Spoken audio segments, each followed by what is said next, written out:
கள்ளிருக்கும் தாமரையை கையணைக்கும் மாங்கிரையை உள்ளிருக்கும் நாடி எங்கும் முந்தன் உயிர்தான். இனி வரும் எந்த பிறவியிலும் உனை சேர காத்திருப்பேன். விழி மூடும் இமை போல விலகாமல் வாழ்ந்திருப்பேன். உன்னைப் போல தெய்வமில்லை, உள்ளம் போல கோயிலில்லை.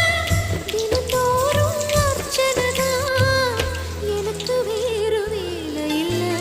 நன்றி சொல்ல உனக்கு வார்த்தை இல்லை எனக்கு, நான் தான் மயங்குறேன். என்னுடைய மனச தந்துவிட்ட பிறகும் ஏம்மா கலங்குற?